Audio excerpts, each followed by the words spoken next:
प्रिय लेखक, एक दिन तपाईँ बुढो हुनुहुनेछ। सम्झिनुहोस् त, बाक्लो मजेत्रो ड्याममा कुमदेखि शरीरलाई बेरेर केही अनुहारहरू बीच बसेर जब गजलको एक शेर सुनाइरहेको हुनुहुनेछ, त्यस समय एउटा अनुहारको याद आउनेछ हजुरलाई।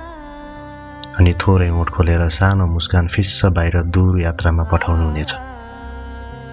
थाहा छ हजुरलाई त्यो अनुहार कसको हुनेछ?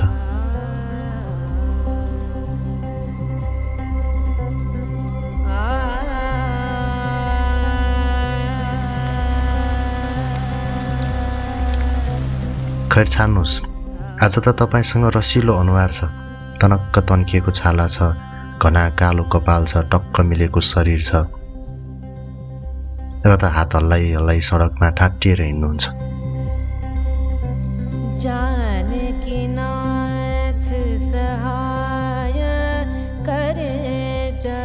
यता गोरेटोको हावा छोडेर उता मूलबाटोको छेउमा ठुलो कम्प्लेक्सको भित्तामा टाँसिएको ठुलो ऐनामा आफूलाई फनक्क टाउको घुमाएर थोरै बिग्रेको कपाल मिलाएर आफ्नो रसिलो अनुहार हेर्नुहुन्छ। अनि लमक लमक हातमा डायरीको पाना हल्लाउँदै प्रज्ञा घरको उकेटैमा उभिएर केही सम्हालिएर सोचमग्न हुँदै गर्दा तपाईँको पिछा गर्दा गर्दै थाकेका मेरा पैताला सडकको त्यो पार टक्क रोकिन्छ अनि तपाईँ ओझेल पर्नुहुन्छ।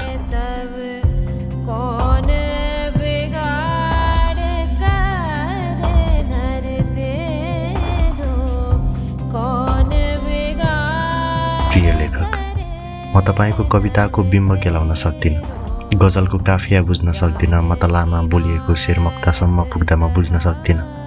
मुक्तकका अनुप्रासमा डुबेपछि निस्सासिए जस्तै हुन्छु। मनोभावहरूमा म आफैलाई पाउने गर्छु।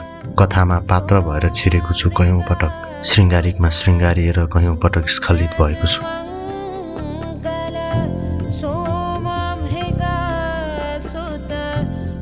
रमाएको छु तपाईँका खुशहाल कविताहरूमा, लजाएको छु तपाईँका तारिफहरूमा, डराएको छु तपाईँका क्रोधहरूमा, थरथरी काँपेको छु तपाईँका डरलाग्दा कल्पित राक्षसी ब्वाँसोहरूको बिम्बमा। तर पनि थाकेका छैनन् मेरा ओठ जिब्रो तपाईँको हरफहरू पढेर। कामना गर्छु नथाकुन् पनि, शुभकामना दिन्छु तपाईँ पनि नथाक्नुहोस्।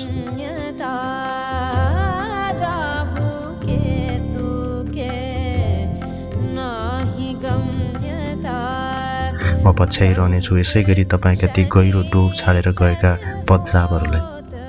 प्रिय लेखक, माथि अनुच्छेदमा एउटा अनुहारको जिकिर गरेको थिएँ अनि प्रश्न तिर्स्याएको थिएँ। त्यो अनुहार अरू कसैको नभएर तपाईँको आफ्नै अनुहार हो, तपाईँको जवानीको अनुहार। जब बैंस ढकमक्क तपाईँको अनुहारमा फुलेको थियो, तपाईँको जुङ्गाको रेखीले हाँगामाथि हाँगा हाल्दै थियो।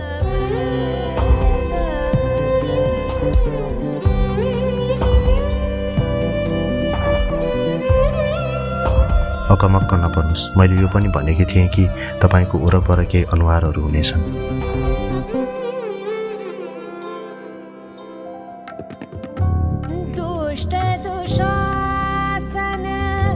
म त्यही अनुहारहरू बीच एक अनुहार भएर तपाईँलाई सुनिरहेको हुनेछु, पढिरहेको हुनेछु। तपाईँलाई ठिक त्यही बखत म पनि सम्झिनेछु।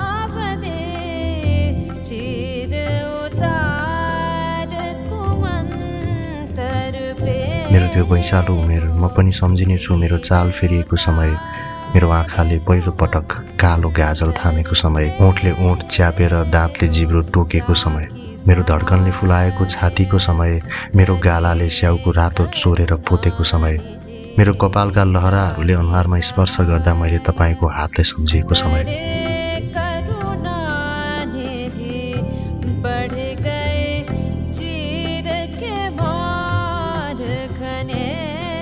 काश त्यो समय तपाईँले एक नजर मतिर मोड्नु भएको भए पक्कै मेरो नाममा कति कविता कोरिन्थ्यो होला, मेरो नामले कति सर्वनाम पाउँथ्यो होला, मेरो सुन्दरताले कति काफिया कति छन्द ल्याउँथ्यो होला। काश तपाईँले नजर घुमाउनु भएको भए।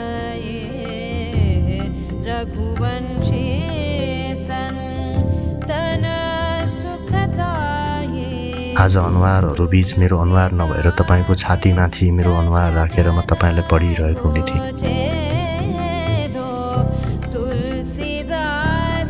अरू त के भन्न सक्छु र के लेख्न सक्छु र?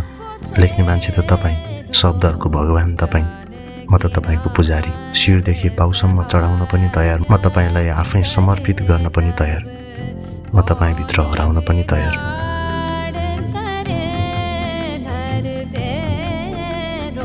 म अनि मेरा शब्दहरू त हजुरलाई हलुका लाग्छन् होला, तर पनि जानेर नजानेर एउटा पत्र कोरिदिन मन लाग्यो। मनको पोको नखोलेरै तपाईसम्म पुर्याइदिन मन लाग्यो। क्षमायोग्य शब्दहरू लेखेको रहेछु भने क्षमा गरिदिनुहोला। असीम प्रेम, असीम शुभकामना। प्रिय लेखक, तपाईकी पाठक।